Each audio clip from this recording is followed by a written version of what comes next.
ناظرین اکرام، السلام علیکم۔ اللہ تعالیٰ نے ہم مسلمانوں کو زندگی گزارنے کا ایک مکمل نظام عطا فرمایا جس میں ہر شخص کو انفرادی و اجتماعی امور کے بارے میں مکمل ہدایات دی گئی ہیں۔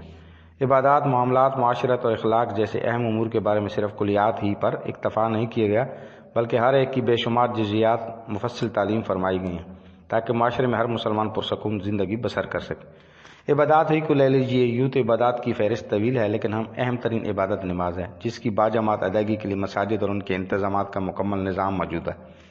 کتنے لوگ ہیں جو آخرت میں ثواب کے لیے لاکھوں روپے مساجد کی تعمیر اور دیگر ضروریات کے لیے انویسٹمنٹ کرتے ہیں، لیکن ٹھہریے، آگے بڑھنے سے پہلے ہم اپنا محاسبہ کرتے چلیں۔ کسی کمپنی میں ملازم بھرتی کرنے سے پہلے ہم اس کی قابلیت اور علمی صنعت کو ضرور دیکھتے ہیں۔ آیا ہم مساجد میں امام کی تقرری کے لیے بھی اس کا صاحب علم ہونا ضروری سمجھتے ہیں کہ وہ نماز اور اس کے ضروری احکام و آداب سے واقف ہے؟ کسی مستند دینی ادارے سے فارغ التحصیل ہے، اگر باقاعدہ عالم نہیں تو کم از کم اللہ والوں سے تعلق اور اپنی اصلاح کی فکر رکھتا ہو۔ اذان اسلام کے شاعر یعنی علامات میں سے ایک باعث فضیلت عمل ہے۔ اذان دینے کے شوق میں ہم اس کے احکام و آداب کو اس قدر پس پشت ڈال دیتے ہیں کہ اس عظیم الشان عمل کے لیے داڑھی کا ہونا بھی ضروری نہیں سمجھتے، بلکہ جبکہ سنت کے مطابق ایک مشت داڑھی رکھنا ہر مسلمان پر واجب ہے۔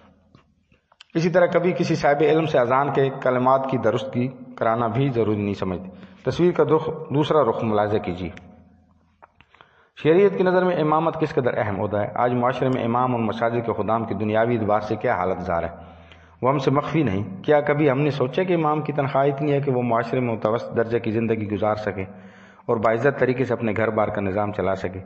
اسی طرح تعلیم قرآن کریم کے لیے بھی مدارس اور مساجد میں بچوں کو بھیجا جائے، چاہے جز وقتی صحیح، لیکن شدید مجبوری کی حالت میں اگر گھر ہی میں بچوں کو تعلیم دلائی جائے تو کیا قرآن کریم کی وقت یہی ہے کہ جو انگریزی پڑھانے کے لیے استاد ہے تو جو تنخواہ اور عزت اسے دی جاتی ہے، کیا ہم یہی معاملہ قرآن پاک سکھانے والوں کے ساتھ کرتے ہیں؟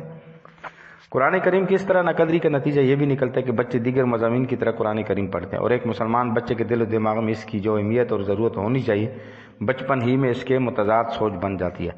یقین کیجئے اگر قرآن کریم کے ایک حرف پر ملنے والی نیکی پر ہمیں دین میں مطلوب اعتقاد و نصیب ہو جائے تو ہم قرآن کریم کے معلم اور مساجد کے ائمہ و خدام کو کچھ اور نہ دے سکیں تو کم از کم ان کا تاکہ ہمارے بچوں کے ذہن میں دین، قرآن، نماز کی وقت پیدا ہو اور خود ہماری دنیا و آخرت بھی تابناک ہو۔ آئیے ہم سب اپنا محاسبہ کریں۔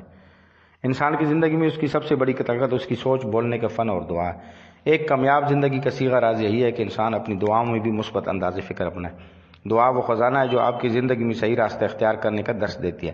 یہ وہ روشنی ہے جو مسافر کو اندھیرے راستوں میں بھٹکنے سے بچاتی ہے۔ دنیا کا بنیادی مقصد اپنے حالات کو بہتر بنا اور مایوسی کے اندھیرے راستوں میں روشنی کی کرن نکالنا۔ جب انسان دعا کے لیے ہاتھ اٹھاتا ہے اس وقت وہ خدا بزرگ و برتر کی وحدانیت پر ایمان لاتی ہوئے اپنی زندگی کے زاویے کو درست کرتا ہے۔